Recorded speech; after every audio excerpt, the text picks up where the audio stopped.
Hello everyone, welcome back to my channel. तो आज मैं आपके साथ एक न्यू मांगा को स्टार्ट करने वाली हूँ। आई होप आपको ये मांगा है वो पसंद आएगा।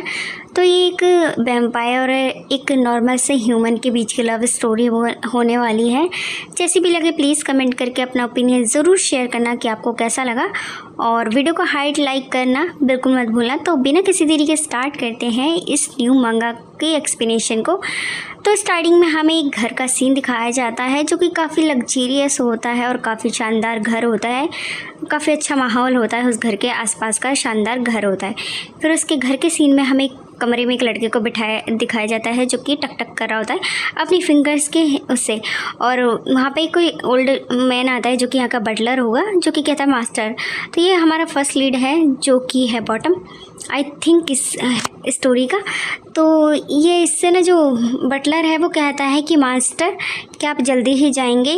तो जो ये वैम्पायर है जो कि कहता है हाँ शायद मुझे ऐसा ही करना चाहिए। ऐसा कहकर वो वहाँ पे जो पेपर्स पड़े होते हैं ना उन्हें छोड़ देता है और बोलता है कि मैंने सोचा है कि मुझे सबसे पहले अच्छे से ही ये करना चाहिए कि एक बार मैं सबको ना संभाल लूँ और कुछ जो बोल सकते ना देख लूँ।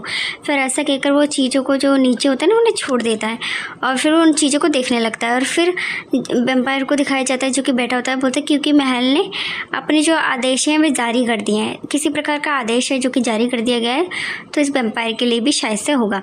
फिर जहाँ पे वैम्पायर होता है जो कि अपने कपड़े को पहन लेता है जो कि बड़ा सा फर वाला होता है जो कि वैम्पायर लोग पहनते हैं मूवीज़ में। तो ऐसे ये पहन लेता है और कहता है कि मैं जल्दी से वापस आऊँगा। जहाँ पे बटलर है जो कि इसको सर झुका के ग्रीट करता है।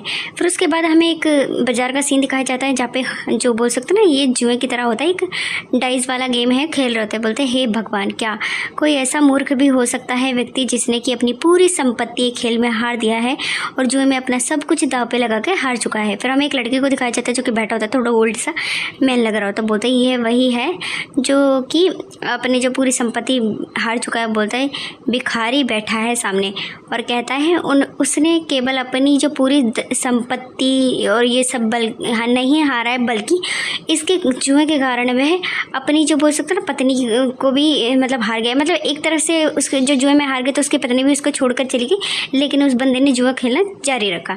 जब बोलता है लेकिन वह अभी भी इस पर कायम कर रहा है और बोलता है कि वह वापस भी आया और फिर से जुआ पे खेल रहा है, फिर से वह दाव लगा रहा है और फिर से हारने के लिए तैयार है। जब इस तरीके की बातें करते हैं जहाँ पे मार्केट में काफ़ी ज़्यादा लोग खड़े होते हैं और वो उस इंसान को घेर के खड़े होते हैं और यहाँ का जो मज़े ले रहे होते हैं सीन के। बोलता है जहरीला, बोलता है वह जो भी पैसा लाया है वह दाव पे लगा रहा है और बोलता है वह कुछ दिनों तक भीख मांगा होगा और फिर उन्हीं पैसों को फिर से दाव लगा रहा है, क्योंकि ये भिखारी हो गया है। मतलब जुआ खेलते खेलते तो अपने जो बोल सकते ना पैसे वैसे भीख मांग कर उसे फिर से दाव पे लगा रहा है। जहाँ पर बोलता है कि वह अपना जो आखिरी सिक्का भी दाव पर खोने वाला है।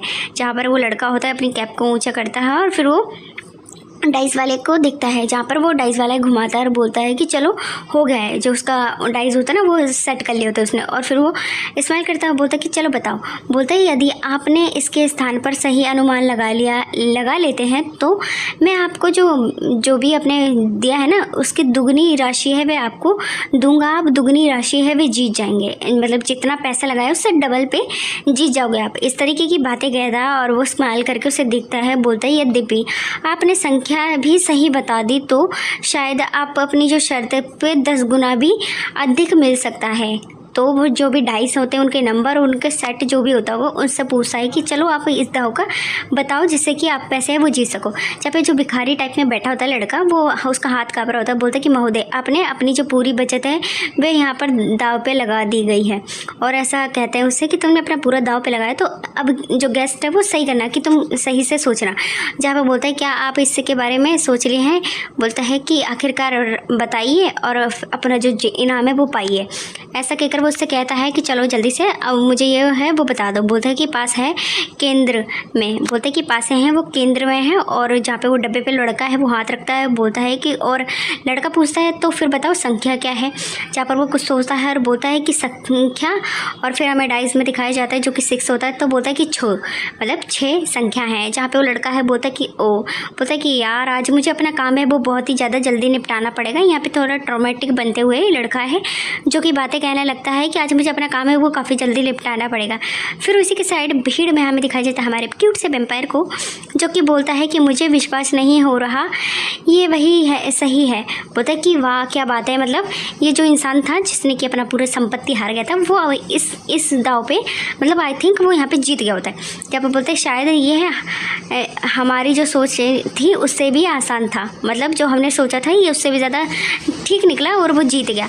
इस तरीके से वो लोग बातें करते हैं जहाँ पे वैम्पायर होता है जो कि खड़ा होता है उस माहौल में और वो देख रहा होता है जहाँ पर वो लड़का है हंसता है, बोलता है क्योंकि मेरे पास सिक्के कम हैं तो इसलिए आ जाए, आखिरी दाव है वह खेलें।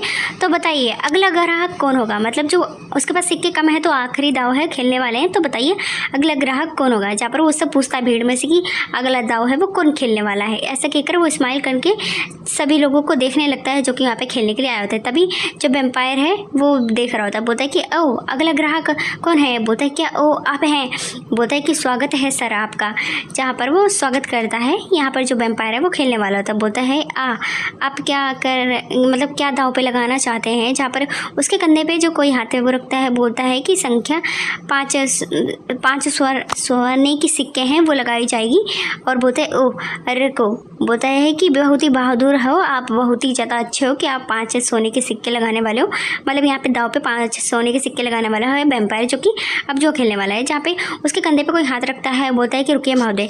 और ऐसा कहकर उसके कान के पास आता क्लोज और बोलता है कि तुम सावधान रहना, वे बहुत ही ज़्यादा ये जो माहौल है काफ़ी असली है और जो मतलब ये डाइस वाइस खेले हैं ना तो ये असली है। और उसके कंधे पे कहता है और उन दोनों की तिरछी निगाह एक दूसरे को, मतलब वैम्पायर वो लड़का है एक दूसरे को देख रहा होता है। बोलता है कि वह पागल बनाकर मतलब झोंके से आपकी जो पूरी सारी है संपत्ति है वह लूट लेगा कि मतलब तुम उससे आसानी से जीत नहीं पाओगे। बोलता है कि मुझे अभी भी अपना जो भाग्य है वह वापस मिला है, तो क्या आपने नहीं देखा, मतलब मैंने अभी जुआ खेला है, मुझे बड़ी मुश्किल से मेरे जहाँ सारे पैसे हैं वो मिले, तब भी तुम जुआ क्यों खेलना चाहते हो। ऐसा कहकर उससे बोलता है कि हो चलो ठीक है शुरू करो। जहाँ पे वो जो डाइस खेल रहा होता है बोलता है कि मुझे माफ़ करो। और ऐसा कहकर वहाँ पर भीड़ में से मतलब जो लोग होते हैं ना ऑफकोर्स इधर उधर जाने लगते हैं तो थोड़ा धक्का मुक्की होने लगती है। बोलता है कि आपका अनुमान लगाएं महोदय, मतलब जो भी डाइस पे उसको नंबर लगाना है उसके बारे में कहता है कि तो अनुमान लगाए महोदय। जहाँ पर भीड़ में आगे कोई कहता है कि यार धक्का कम मारो क्योंकि काफ़ी ज़्यादा धक्का धुक्की हो रही होती है। जहाँ पर जो वैम्पायर है वो यहाँ पे डाइस लगा रहा होता है और यहाँ पे जो लड़का होता है जो कि यहाँ पे पहले जुआ खेल लेता वो अचानक से उसकी जेब में से सामान निकाल लेता है। बोलता है कि चलो लोगों आगे बढ़ो। फिर वैम्पायर होता है जो कि अपने उसके फेस को दिखाया जाता है और जो लड़का होता है फिर उसके नेक्स्ट सीन में हमें दिखाया जाता है जो कि स्मोक कर रहा होता है। वो अपनी मतलब जो भी होती है उसे जला रहा होता है और वो स्मोक कर रहा होता है। फिर उसके पास वही लड़का आता है जो कि पहले वो खेल रहा था, क्या नाम है, डाइस वाला खेल, जो कि काफ़ी जुए में हारा था। यहाँ पे इन दोनों की मिली भगत होती है। बोलता है कि आज कुछ ज़्यादा ही पैसे मिल गए। बोलता है जितने की उम्मीद नहीं थी उतना सोचा था उससे भी ज़्यादा अधिक जो पिछले दौर पर पैसे मिले होंगे। बेवकूफ़ ने काफ़ी ज़्यादा जो बोल सकते ना पैसे हार गया। और ऐसे कह के बोलता है कि वो काफ़ी ज़्यादा मज़ा आया। और ऐसा कहकर वो अपनी कैप को हटाता है। बोलता है कि वो अभी भी तुम इस तरीके से छेड़ रहे हो। और फिर वो अपने जो बोल सकते ना कैप को लगा होता है सर पे से हटा देता है। बोलता है आप अभी भी हैं, चलो आगे बढ़ो। बोलता है कि तुम इस तरीके से बातें ना करो और बातों को छोड़ दो और आगे बढ़ो। फिर वो अपना जो बोल सकते ना सामान उतार देता है। बोलता है कि वह खेल में नया था लेकिन उसने अपना जो पूरी तरीके से जो बोल सकते हैं निचोड़ना चाहिए था, तुम्हें सारे जो चीज़ें हैं उसकी लूट लेनी चाहिए थी, जितना हो सकता है उतने पैसे तुम्हें उससे लूट लेने चाहिए थी। इस तरीके से बातें करता है और वो उसे देख रहा होता है और वो मतलब स्माइल कर रहा होता है। और फिर वो अपने कपड़े लेते उतार देता है। बोलता है यदि आप ऐसा करेंगे तो ऐसा ना हो कोई तुम्हें चाकू से मार दे, मतलब अगर तुम इस तरीके से लोगों को चीट करोगे तो ऐसा ना हो कोई किसी दिन तुम्हें मार दे। इस तरीके से ये बातें कहता है। जहाँ पे एक लड़का है जो कि रेड हेयर वाला है, बोलता है कि हाँ सही, तुम बहुत ही ज़्यादा कमज़ोर हो।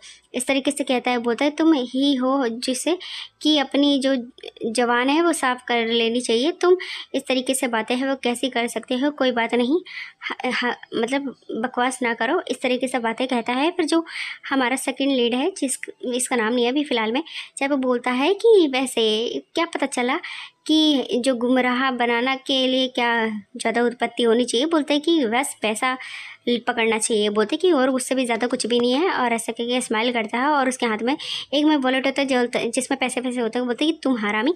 और फिर वो जो वॉलेट को इसने लूटा होता है ना, मतलब चोरी कर रहा होता है, बोलता है उस मतलब उस हत्यारे के मतलब हत्या के होड़ के कारण व्यापार में जो गिरावट आ गई है जिसकी वजह से मैं हर कोई पर बात नहीं कर सकता हूँ और मतलब इस तरीके से बातें कहता है क्योंकि यहाँ पे किसी प्रकार की कोई हत्या वत्या होगी जिसकी वजह से थोड़ा मार्केट में थोड़े तंगी चली है, जिसमें कि लोग आते नहीं, बोलते ये मेरे लिए काफ़ी होगा।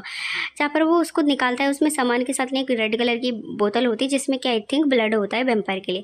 जब बोलते हैं उसके पास ये किस तरीके की चीज़ है, बोलते हैं क्या है, इससे क्या चलता है, मतलब क्या चल रहा है ये। और उसको देखने लगता है क्योंकि उससे कुछ भी पल्ले नहीं पड़ता कि ये इस बोतल में क्या है। फिर वो बोतल को उठाता है और उसको हिलाकर देखता है, बोलता है कि अरे ये क्या है। जहाँ पे रेड हेयर वाला होता है वो उसको देखता है, बोलता है कि मुझे नहीं पता ये क्या है। ये उसके सामान के साथ ही था। जहाँ पर उससे बोलता है क्योंकि इसने उसका वॉलेट मारा होता है तो उस वॉलेट में सामान के साथ में ये रेड कलर की बोतल भी होती है। जहाँ पर वो उसको बोतल को हिलाकर देख रहा होता है, जहाँ पे रेड हेयर वाला भी उसको देख रहा होता है। फिर जहाँ पे जो ये लड़का होता है, मतलब दूसरा वाला, बोलता है अरे बहुत ही ये जो बोल सकते हो ना, बहुत ही महंगा लग रहा है, शायद ये किसी प्रकार की दवाई हो सकती है या फिर कुछ और होगा। जहाँ पर वो उसको देखकर बोलता है, फिर बोलते हैं कि ऐसा। और फिर वो उसको देखने लगता है, बोलते हैं अरे ये बहुत ही ज़्यादा महंगा लग रहा है, शायद दवाई होगी। जहाँ पर वो इस तरीके से कहता है, बोलता है मुझे तो ये संदिग्ध का लग रहा है। बोलता है आओ, इसे ऐसा नहीं लग रहा कि जैसे जो बड़े लोग होते हैं वो उस तरीके की कुछ अजीब तरीके का नशीला पदार्थ। बोलता है चुप रहो तुम इस तरीके से बातें कैसे कर सकते हो। फिर वो रेड हेयर वाले से बोलता है तो ठीक है मुझे चलना चाहिए। बोलता है कि अधिक से अधिक जो यहाँ पर कोई नशीला पदार्थ भी, दवाई भी हो सकती है, जैसे कि पैसा पागल युवा वह स्वामी चुपचाप रहता है। और ऐसा कहकर वो उससे बोलता है और बोलता है कि तुम चुपचाप रहो। मतलब यहाँ पे थोड़ी सी अपने आपस में जैसे दोस्त होते हैं ना, एक दूसरे को गलिया देते हैं। और फिर वो बोलता है यदि आप इतने लापरवाह रहेंगे तो ऐसा ना हो किसी समय जो आप जीवित भी ना रह पाएँ। मतलब अगर तुम इस तरीके से बेफिक्र रहोगे और इस तरीके की हरकतें करोगे तो ऐसा ना हो तुम जल्दी ही स्वर्ग से धार जाओ।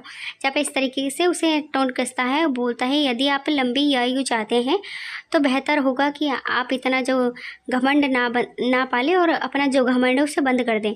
इस तरीके से उसे कहता है। जहाँ पर वो उसकी बातें सुनता है रेड हेयर वाले की, ये मतलब गोल्डन बाल वाला, मतलब सिल्क ये ब्राउन हेयर वाला, थोड़ा बोलता है मेरी मौत की कामनाएं करना बंद करो। और उसको बाय बाय करता है और उसको थोड़ा चिढ़ाता है और वहाँ से जाने लगता है। जहाँ पर उसको रेड हेयर वाले को छोड़कर हमारा जो मेन लीड है जो जाने लगता है। जहाँ पे जो बोल सकते ना सीन दिखाया जाता है गलियों का, और मस्त माहौल सीन होता है, काफ़ी अच्छा व्यू होता है। जहाँ पर वो जा रहा होता है, बोलता है कि आज इतना ज़्यादा कुछ मैंने अच्छा कमा लिया है। और वो उस वॉलेट को देखता है जिसमें इसने पैसे लिए होते हैं और वो उसे मतलब ऊंचा ऊंचा उछालता है। बोलता है कि लेकिन मैंने उस ग्राहक को इससे पहले कभी भी नहीं देखा, मैंने उसे मतलब गुणवत्ता वाले कपड़े वाले पर ध्यान है वो नहीं दिया।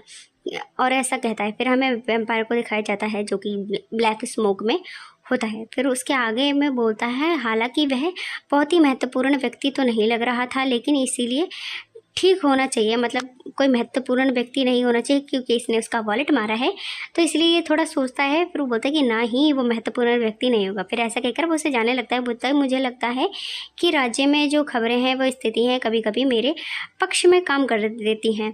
मतलब यहाँ पे कोई इशू चल रहा होगा तो उसके बारे में ही ये बात करता है, जो इस पर अभी क्लियर नहीं करेगा, फर्स्ट पार्ट है ऑफकोर्स।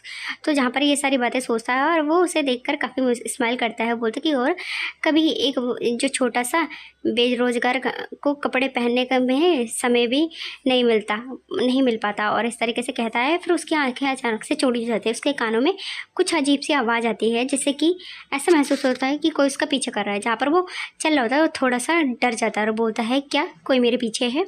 ऐसा कहकर वो थोड़ा घबरा जाता है और उसका जो बोल सकते ना फेस और उसकी बॉडी है वो काफ़ी ज़्यादा टेंस हो जाती है। और वो ये सारी बातें सोचता रहा होता है और वो काफ़ी ज़्यादा टेंस हो जाता है। और फिर वो बोलता है कि अरे नहीं, अरे अभी तो मेरा कोई पीछा करने लग गया है। फिर वो धीरे धीरे आगे की ओर बढ़ रहा होता है, भले उसको घबराहट के मारे कुछ भी हो रहा हो। जहाँ पे बोलता है अरे यार मैं क्या करूँ।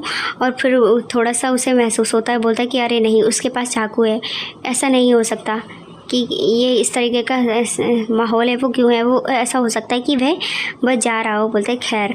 और फिर वो ऐसा करके मतलब अपने मन में सोचता है, फिर धीरे धीरे चलने लगता है। बोलता है कि मैं नहीं कर सकता, मतलब वो सोचता है कि अरे नहीं अब इससे ज़्यादा वो होल्ड नहीं कर सकता। और बोलता है यदि वह लेकिन अगर मुझे लगता है कि अगर वह मेरा पीछा कर रहा होगा, अगर वो मुझे फॉलो कर रहा होगा। फिर ऐसा कहकर वो सोचता है और फिर वो थोड़ी पीछे से मुड़ता है। बोलता है कि अगर कोई बकवास है चल रही है तो वह ऑफकोर्स वह मेरा पीछा करेगा, ऐसा कहता है। और बोलता है कि लेकिन, और वो मतलब पूरा मोटिवेट हो जाता है और वो यहाँ से भागने की फिराक में होता है कि जिससे वो जल्दी से भागे। बोलता है कि वह मेरा पीछा ही कर रहा है और वो चाकू को लेकर साथ भाग रहा हो, क्योंकि ये आगे आगे भागता है तो जो इसका पीछा करता है ऑफकोर्स वो इसका पीछे भागने लगता है। तो इससे पता चल जाता है कि ऑफकोर्स वो इसका पीछे कर रहा है, और जो इंसान है वो मस्त चाकू लेके इसके पीछे भाग रहा होता है। बोलते कि अरे उसके हाथ में चाकू भी है, वो भी बहुत ही ज़्यादा नुकीला।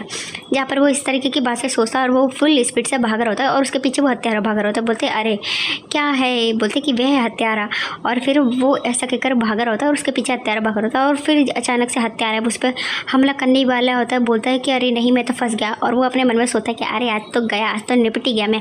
जहाँ पर इस तरीके की बातें सोचता है कि अचानक से बोलता है हूँ, और उसको ना कुछ अजीब सा फील होता है और उसकी जो आंखें वो थोड़ी चौड़ी हो जाती हैं, क्योंकि उसे महसूस होता है कि जो किलर है उसके ऊपर से कोई पैर सा मतलब कोई इंसान उड़ता हुआ आता है और मस्त उसके गर्दन पे एक देता है खींच के लात, जो कि ऑफकोर्स अपना वेम्पायर है, जो कि आगे होता है अपनी जो बोल सकते ना अपने लवर को बचाने के लिए, जो कि फ्यूचर में बनेगा।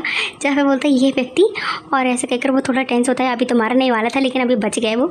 तो वो सोचता है, फिर जहाँ पे हमें वेम्पायर को दिखाया जाता है, जहाँ पे वेम्पायर है जो कि उसको देखता है, जहाँ पे बोलते कि रुको ये कोई व्यक्ति आसमान से कैसे उतर सकता है, वह कैसे गिरा, और वो इस तरीके की बातें सोच रहा होता है। वो वेम्पायर को देख रहा होता है, जहाँ पे वेम्पायर है जो कि उस इंसान को धोखे पे छड़ दे दिया होता है, मतलब एक उड़ते हुए आसमान से आगे खींच के लाद दिया होता है। बोलता है कि वह दौड़ते समय वह आदमी की गर्दन पे कैसे सीधे गिरा आकर वो कैसे आया, मतलब इस तरीके की वो थॉट कर रहा होता है। जहाँ पे वेम्पायर होता है अचानक से अपना तीत निकालता है और उसके हाथ में गड़ा देता है। बोलते कि ओ, बोलते कि वह बोलते पर ऐसा लग रहा है कि वह पराजित मतलब इस व्यक्ति को जानता है। जहाँ पे बोलते अरे, बोलते कि इश, क्योंकि वो उसका खून पी रहा होता है और उसके डर के मारे हवाई खिसक गए। तो बोलते कि और वो बोलते कि अरे मैं बहुत ज़ोर से चीखना चिल्लाना चाहता हूँ लेकिन स्वाभाविक रूप से ही ऐसा कभी मैं नहीं कर सकता। बोलता है कि वह आदमी कैसे काट सकता है। बोलते कि देखो, बोलते और मतलब वो यहाँ पे डर रहा होता है, थोड़े से ट्रॉमेटिक बनना होता है, क्योंकि आपका वेम्पायर है जो कि उसका खून पीता है, जिसकी वजह से जो ये होता है ना, इसके डर के मारे हालत ख़राब हो जाती है और वो बेचारा उसको बस देख रहा होता है और फिर नर्वस हो जाता है और फिर उसको देखकर अपने नर्वस होकर उसके पसीने छूट रहे होते हैं। बोलते कि रुको, तुम तो वही व्यक्ति हो ना, ऐसा अपने मन में कहता है और फिर उसको वेम्पायर को पूरे अच्छे से देखता है। जब वेम्पायर ने अपना जो बोल सकते ना फेस का मास्क है वो हटा दिया, तो बोलते कि ए रुको, तुम तो वही ग्राहक हो जिसने कि आज खेल के समय अपना जो पूरा पैसा है वे खो दिया है, ऐसा कहता है। जहाँ पे वेम्पायर को दिखाया जाता है जो कि अपने लिप्स से ब्लड को क्लीन कर रहा होता है। तो ये स्टोरी अभी फर्स्ट पार्ट है वो यहीं पे ख़त्म होता है। जैसा भी लगे आपको चैप्टर तो प्लीज़ कमेंट करना, और पसंद है तो प्लीज़ सब्सक्राइब भी कर लेना। Thank you for watching, bye bye. मिलते हैं नेक्स्ट वीडियो में। वीडियो को हाइड भी करना। Good night, bye bye.